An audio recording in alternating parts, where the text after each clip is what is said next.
राधे राधे। बहुत से लोगों के मन में यह प्रश्न होगा कि कृष्ण के मरने के बाद राधा का क्या हुआ। राधे श्याम ये दो शब्द अटूट प्रेम का हिस्सा माने जाते हैं। भले ही एक दूसरे के कभी नहीं हो सके, लेकिन फिर भी एक दूसरे के साथ ही हमेशा नाम लिया गया। कृष्ण के जन्म, राधा के जन्म, उनकी दोस्ती की कहानियाँ तो बहुत प्रचलित है, लेकिन क्या आप जानते हैं कि राधा की मृत्यु कैसे हुई थी, कैसे उनकी प्रेम कहानी अधूरी रह गई थी। चलो तो अपन शुरू करते हैं। क्या राधा काल्पनिक थी? कई लोग कहते हैं कि राधा सिर्फ काल्पनिक थी। कारण ये कि भागवत जिसने भी पढ़ी है उसका कहना है कि सिर्फ दसम स्कंद में ही जब महारास का वर्णन हो रहा है, वहीं एक जगह राधा के बारे में बताया गया है कि वो भी रास कर रही है और आनंद ले रही है। अलग अलग ग्रंथों में राधा और कृष्ण की गोपियों का अलग अलग वर्णन है। एक जगह ये भी लिखा है कि कृष्ण की 64 कलाएं ही गोपियाँ थी और राधा उनकी महाशक्ति, यानी राधा और गोपियाँ कृष्ण की ही शक्तियाँ थी जिन्होंने स्त्री रूप ले लिया था। गोपियों को ही भक्ति मार्ग का परमहंस कहा गया है, क्योंकि उनके दिमाग में 24 घंटे कृष्ण ही रहते थे। राधा और कृष्ण के प्रेम का असली वर्णन मिलता है गर्ग संहिता में। जी हाँ, गर्ग संहिता के रचयिता यदुवंशियों के कुलगुरु ऋषि गर्गा मुनि थे। गर्ग संहिता में राधा और कृष्ण की लीलाओं के बारे में बताया गया है। राधा कृष्ण के प्रेम के बारे में बताया गया है। इस संहिता में मधुर श्री कृष्ण लीला है। इसमें राधा जी की माधुर्य भाव वाली लीलाओं का वर्णन है।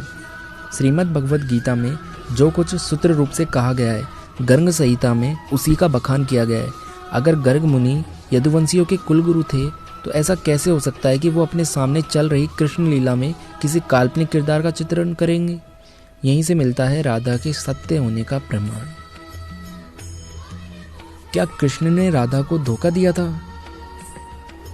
कृष्ण राधा से ये वादा करके गए थे कि वो वापस आएंगे, लेकिन कृष्ण राधा के पास वापस नहीं आए और चले गए। उनकी शादी भी रुक्मणी से हुई। कहा जाता है कि रुक्मणी लक्ष्मी का रूप थी और उन्होंने कभी कृष्ण को देखा नहीं था, फिर भी उन्हें अपना पति मानती थी। जब रुक्मणी के भाई रुक्मी ने उनकी शादी किसी और से करनी चाहिए, तो रुक्मणी ने कृष्ण को याद किया और कहा कि अगर वो नहीं आएंगे तो वो अपनी जान दे देगी। इसके बाद ही श्री कृष्ण रुक्मणी के पास गए और उनसे शादी कर ली।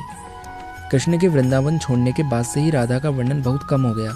राधा और कृष्ण जब आखिरी बार मिले थे, तो राधा ने कृष्ण से कहा था कि भले ही वो उनसे दूर जा रहे हैं, लेकिन मन से कृष्ण हमेशा उनके साथ ही रहेंगे।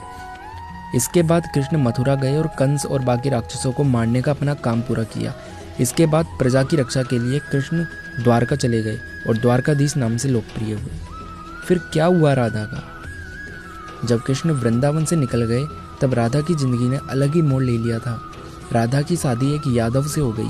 राधा ने अपने दाम्पत्य जीवन की सारी रस्में निभाई और बूढ़ी हुई, लेकिन उनका मन तब भी कृष्ण के लिए समर्पित था। तो कौन थे राधा के पति? राधा के पति का वर्णन ब्रह्मवैवर्त पुराण में किया गया है। ये वेदव्यास द्वारा रचित 18 पुराणों में से एक है। राधा की शादी के बारे में भी अलग अलग कहानियां प्रचलित है। कुछ के अनुसार राधा की शादी अन्य से हुई थी। अन्य भी वृंदावन निवासी थे और राधा और अन्य की शादी ब्रह्मा की एक परीक्षा के बाद हुई थी। ब्रह्मा ने यह पता लगाने के लिए कि कृष्ण वाकई विष्णु अवतार है, उनके सारे दोस्तों को अगवा कर जंगल में छुपा दिया था। उस समय अन्य भी जंगल में थे और गलती से वो भी अगवा हो गए थे। इसके बाद कृष्ण ने अपने सभी दोस्तों का रूप लिया अन्य के साथ और फिर सभी बच्चों के घरों में रहने लगे। इसके बाद अन्य रूपे कृष्ण की शादी राधा से हुई थी। एक दूसरी कहानी के अनुसार असल में राधा की शादी ही नहीं हुई थी।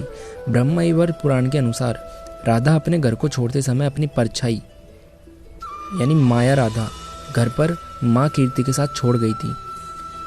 माया राधा की शादी रायान गोपा यानी यशोदा के भाई से हुई थी और अन्य से नहीं। इसलिए ये भी कहा जाता है कि राधा रिश्ते में श्री कृष्ण की मामी हुई थी। इनकी शादी साकेत गांव में हुई थी, जो बरसाने और नंदगांव के बीच स्थित था। यानी राधा ने अपना शादीशुदा जीवन अच्छे से व्यतीत किया, भले ही वे मन से कृष्ण से जुड़ी रही।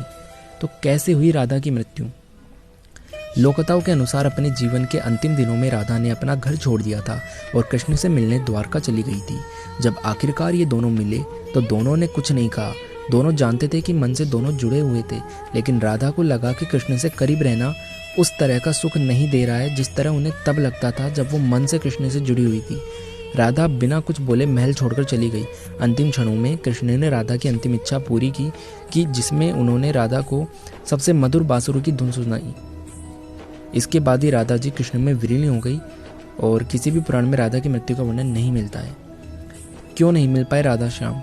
गर्ग संहिता के गोलोका कांड में देवर्षि नारद और मिथिला नरेश के बीच का संवाद बताया गया है। ये राधा और श्रीधामा के श्राप के कारण हुआ था कि राधा और कृष्ण को 100 सालों का वियोग झेलना पड़ा था। श्री गंग संहिता के विश्वजीत कांड के 49वें अध्याय में एक और कहानी लिखी गई है। कहा गया है कि राधा और कृष्ण 100 साल बाद सूर्य ग्रहण के दौरान होने वाले एक यज्ञ में मिले थे जो कुरुक्षेत्र में हो रहा था। इस दौरान राधा को योगेश्वर भगवान अपने रानियों और गोपियों के साथ ले गए द्वारका। यहाँ सभी ने राजसूय यज्ञ में हिस्सा लिया जिसे राजा उग्रसेन ने करवाया था। उस समय राधा कृष्ण के साथ उनकी पत्नी के तौर पर थी और यही लिखा जाता है कि राधा की शादी कृष्ण से हुई थी और वो छाया राधा थी जो रायान गोपा से शादी कर कृष्ण की मामी बनी थी। पर सिर्फ इस यज्ञ को ही राधा और कृष्ण की शादी का सबूत माना जाता है। तो आपको इसका जवाब मिल गया होगा कि कृष्ण के मरने के बाद राधा का क्या हुआ था। अगर आपके मन में ऐसे ही और सवाल है तो आप कमेंट सेक्शन में कमेंट कीजिए और ये ज़रूर बताइए कि आपको ये वीडियो कैसा लगा। धन्यवाद।